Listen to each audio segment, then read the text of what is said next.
नमस्कार दोस्तों, मैं हूं आपका अपना दोस्त योगेंद्र खारे KIPC इंडिया प्राइवेट लिमिटेड से।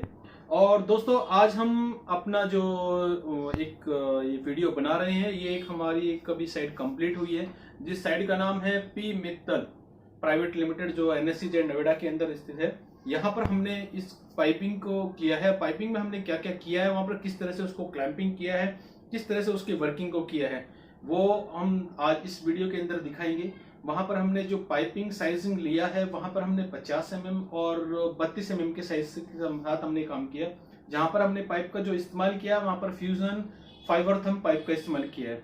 ये एक कंप्रेस्ड एयर लाइनिंग के लिए पाइपिंग किया है, जहां पर करीब हमने 350-400 मीटर की पाइपिंग की है टोटल 50 mm की, और करीब 32 mm का जो पाइपिंग का किया है हमने, वो करीब 200 मीटर के करीब है।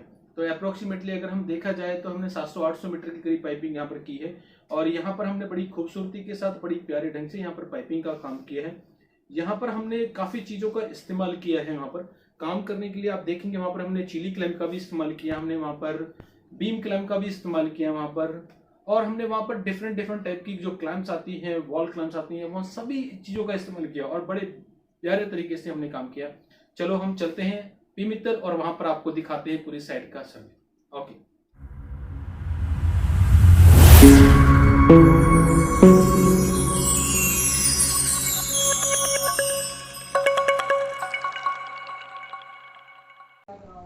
नमस्कार दोस्तों, मैं हूं आपका अपना दोस्त योगेंद्र खारी KIPC इंडिया प्राइवेट लिमिटेड से। और दोस्तों, आज हम एक अपनी साइट पर हैं जिसका नाम है पी मित्तल प्राइवेट लिमिटेड, जो NSCZ नोएडा के अंदर है। और यहाँ पर हमने जो काम किया है वो एयरलाइन का काम किया है, कंप्रेस्ड एयरलाइन के साथ में हमने काम किया है। जैसे कि आप मेरे साथ देखेंगे, मैं आपको इसमें पूरा डिसाइड करूँगा कि हमने किस तरह से इसका कार्य को किया है और यहाँ पर हम कौन कौन सा काम किए हैं। यहाँ पर हमने जो दिखाएंगे आपको, ये एक कंप्रेशर है जो यहाँ पर लगा हुआ है। ये IR का कंप्रेशर, हम IR को प्रमोट नहीं कर रहे हैं हम, क्योंकि हम किर्लोस्कर के ऑथराइज्ड डिस्ट्रीब्यूटर हैं। लेकिन यहाँ पर किर्लोस्कर IR का पहले से ही लगा हुआ था। तो हमने यहाँ पर एक बाईपास सिस्टम बनाया है और एक इसको कनेक्शन दिया है। जो इसको कनेक्शन दिया है वो हॉस पाइप के साथ में कनेक्शन दिया है। हॉस पाइप के साथ कनेक्शन देने का मोटो क्या होता है, क्या इंटेंशन होता है हमारा। हॉस पाइप से देने से दो फायदे होते हैं। एक तो कंप्रेसर से जो निकलने वाली हवा होती है वो हाई टेम्परेचर होती है, तो हाई टेम्परेचर को थोड़ा सर्कुलेट होने के लिए उसको थोड़ा टाइम होना चाहिए होता है। दूसरा क्या होता है कि कंप्रेसर की सर्विस करते समय इंजीनियर को किसी भी तरह की कोई प्रॉब्लम ना आए, उसके लिए हम अपने बाईपास सिस्टम में जितना भी हम पाइप लगाते हैं, कंप्रेसर, ट्रैक, ड्रायर बीच में, वो सारे का सारा हॉस पाइप लगाते हैं। तो यहाँ देखेंगे कंप्रेसर, और कंप्रेसर के साथ में जो आउटलेट पॉइंट निकला वो सीधा ड्रायर के अंदर गया, और ड्रायर से एक दूसरा पॉइंट निकला वो सीधा सीधा हमारा पाइप में लग गया, हमारा फ्यूजन फाइबर थम पाइप के अंदर हमने अटैच कर दिया। यहाँ पर दोनों के बीच में एक बाईपास सिस्टम के लिए हमने हॉस पाइप का इस्तेमाल किया। हॉस पाइप ये लगे हुए हैं और इनसे हम इसको सप्लाई करते हैं। हॉस पाइप क्यों लगाते हैं मैंने आपको ये बताया, इसका मोटर क्या होता है।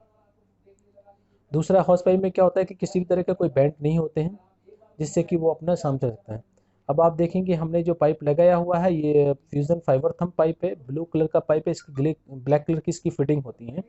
और यहाँ पर हमने इसको बहुत अच्छी खूबसूरती से हम इसको यहाँ पर इंस्टॉल किया है। और यहाँ पर हमने कई तरह की पाइप में क्लैंपिंग का इस्तेमाल किया है। इसमें हम देखेंगे बेसिकली हमने, आप ऊपर देखेंगे जब, दो तरह की क्लैंपें हमने यहाँ पर इस्तेमाल की है। एक है जिसको हम बीम क्लैंप या पर्लिंग क्लैंप बोलते हैं, और दूसरा हमने यहाँ पर नीचे जो लगाया है वो चिल्ली क्लैंप है। जो उन दोनों को कनेक्टिंग करने के लिए एक टाई रोड का इस्तेमाल किया है, 10 mm की टाई रोड लगी हुई है, और इनको हमने इस तरह के हैंगिंग किया है। यहाँ पर इस पाइप को हमने सीधा रोटेट किया, प्लांट के अंदर जा रहा है। प्लांट के अंदर हमने इसको पूरा का पूरा सर्कुलेट किया है। करीब हमने यहाँ पर 450 से 500 मीटर की पाइपिंग का इस्तेमाल किया है। आप देखेंगे यहाँ पर हमने ये कनेक्शन दिया है। इसको कनेक्शन भी बड़ी खूबसूरती तरह से दिया, किस तरह से इसको कनेक्शन को दिया जा सके एक शॉर्ट टर्म में।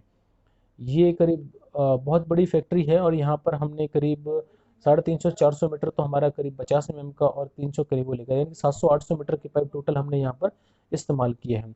करीब 25 से 30 पॉइंट है जहाँ पर हमने इनको इस्तेमाल किया है, और हर पॉइंट को हमने इस्तेमाल किया। यहाँ पर कुछ जगह हमने अंडर पास करके भी लेके जाना पड़ा है, तो उन्हें अंदर वहाँ लेके गए हैं। यहाँ पर देखेंगे पॉइंट को हमने ऊपर और पीछे दाएं बाएं कैसे निकाले हैं।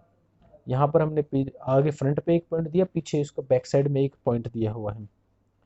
ये इस तरह की पाइपिंग की हुई है कि आप देखेंगे तो आपको भी बहुत अच्छा लगेगा। हाँ, तो दोस्तों आपने देखा कि ये हमने जो काम किया है, ये बड़ी खूबसूरती के साथ जो काम किया था, आपने इस चीज़ को सभी को एक एक चीज़ को बहुत नोटिस किया होगा। यहाँ पर हमने जो पॉइंट उतारे हैं, वो पॉइंट उतारने का तरीका भी और वहाँ पर क्लैंपिंग का तरीका भी, और वहाँ पर पूरा इस तरह से उसको लगाया गया, फिट किया गया है कि आप उसको देखेंगे तो एक अलग ही आपको अनुभव होगा।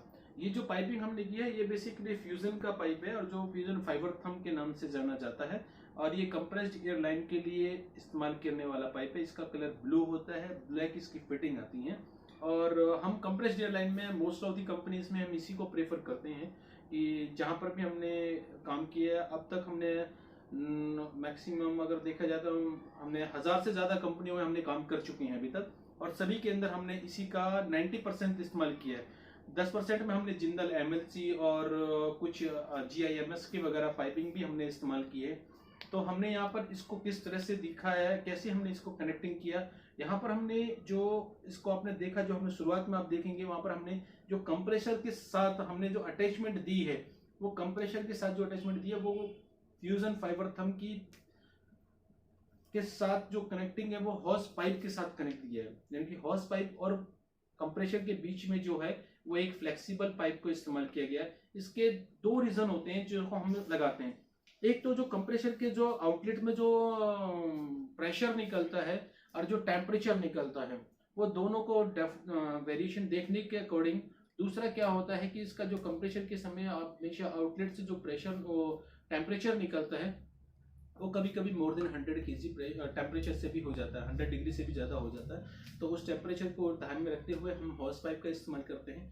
दूसरा इस्तेमाल इसलिए किया जाता है हॉस पाइप का, इससे हम क्या करते हैं, कंप्रेशर, टैंक, ड्रायर, रिसीवर और सारे के सारे जितने भी वहाँ पर कंपोनेंट्स लगे हुए हैं, चाहे वो ड्रायर लगा है, चाहे टैंक लगा हुआ है, चाहे वो कंप्रेशर लगा हुआ है, उन सब की मूवमेंट को हम इधर से उधर कर सकते हैं। तो दोस्तों आशा करूंगा आपको मेरी ये वीडियो अच्छी लगी होगी। उम्मीद करूंगा आप मेरी वीडियो को अच्छे से लाइक करते हैं और उनको सब्सक्राइब करना ना भूलें please. Thank you so much for watching video. For more updates, subscribe to our channel, click the show links and enjoy watching the videos.